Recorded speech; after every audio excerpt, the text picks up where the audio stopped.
Everyone, welcome to the show. So, I have news about Donald Trump's accuser, the one who says that she was between the ages of 13 and 15 when she says Donald Trump assaulted her. This is one of Epstein's victims who was interviewed by the FBI numerous times. So, you guys are going to remember this case. But uh, Donald Trump's accuser, this woman, has apparently gone into hiding. So, this is according to one of her relatives who spoke with the Guardian news outlet. And they said that she is, quote unquote, staying off the grid for fear of retaliation. That's as you see in the headline there. And like I said, this is a woman I've mentioned before. She sat for 4 interviews with the FBI. This was back in the summer of 2019. So she had, for those of you who didn't catch the videos that I did about that, she spoke with the FBI after Epstein had been arrested. So he's in prison. He's awaiting trial. He's, trying to figure out what he's going to do.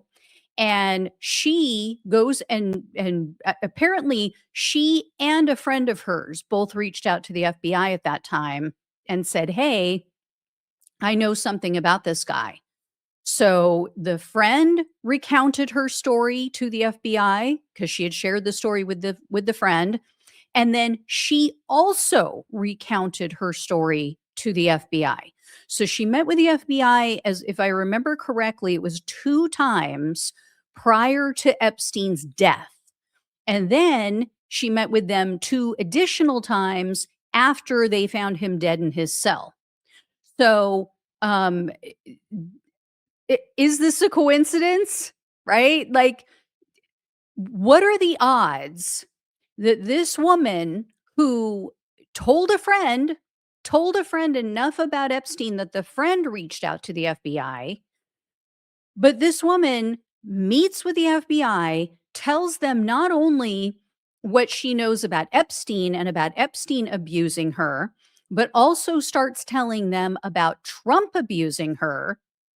And then what do you know? And then Epstein, around this same time, there's reporting that he was meeting with his attorneys and he was telling his attorneys, maybe I should just tell them what I know about Trump, or maybe I should just come clean.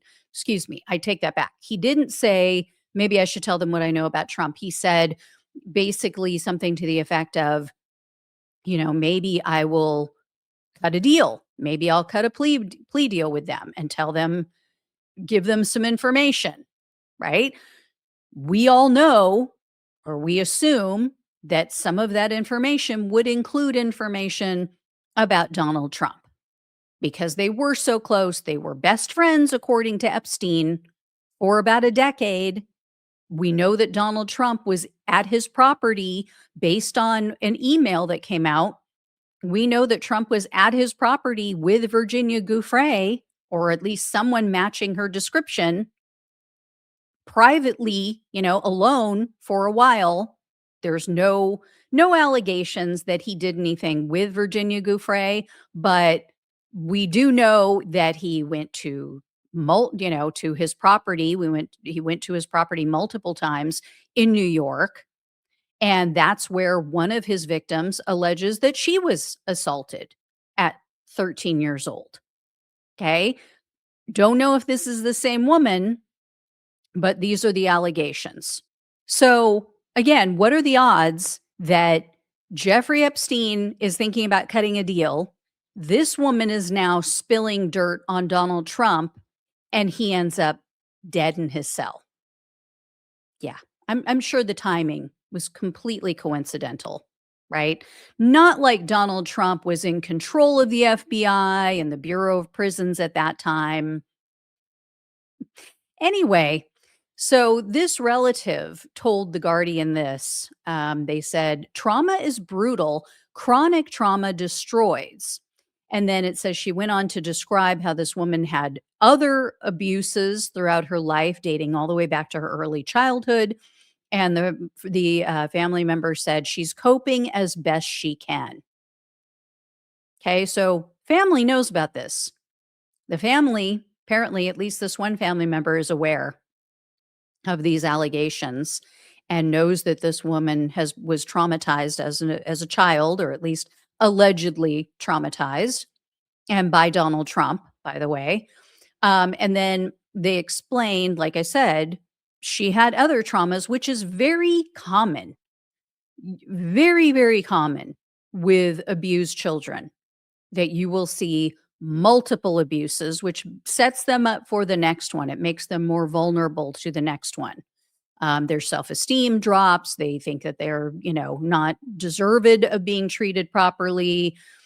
Anyway, I hope that this woman stays safe. I hope she makes a video with a dead man's trigger, because who knows what could happen to her, right? Who knows if they can find her.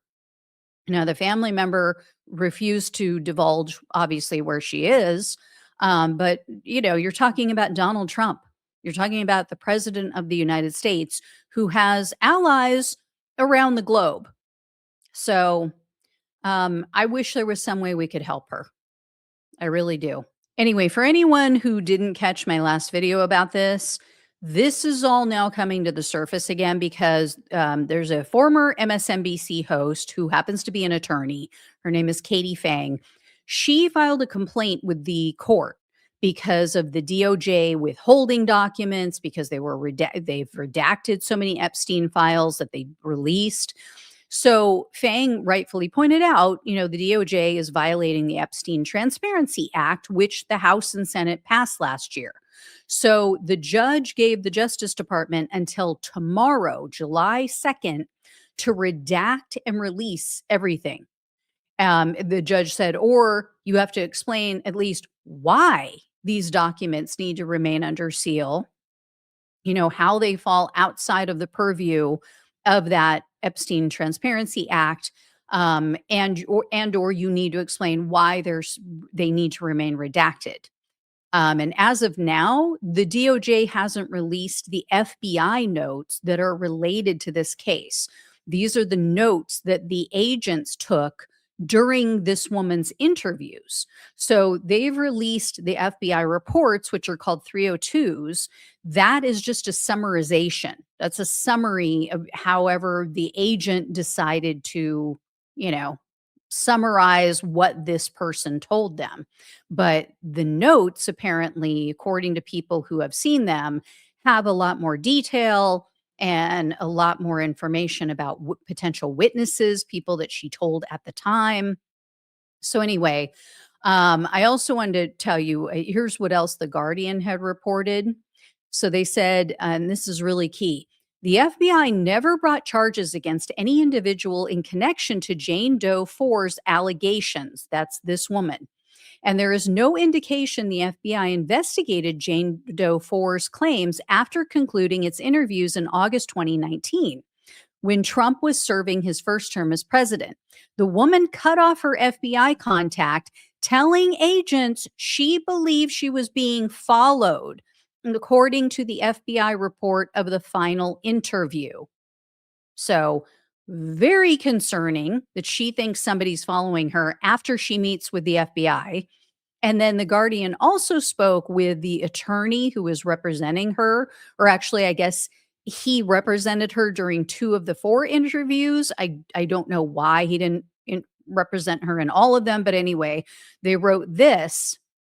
They said, the attorney who represented her during the 2 FBI interviews said he never received follow-up calls from the 2 female agents or copies of their 302 reports, which he said are usually provided to defense counsel.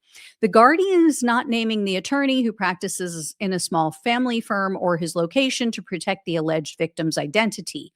The attorney said his mission was protecting his client against possible criminal charges, as she answered FBI questions about referring friends to a man she knew only as Jeff, who she said was visiting a luxury property near her family's home in Hilton Head, South Carolina.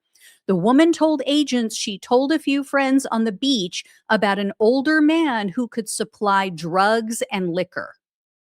So they meet with this woman at least 2 times with this attorney, never follow up, never give them copies of the report. never follow up the case with any charges or anything.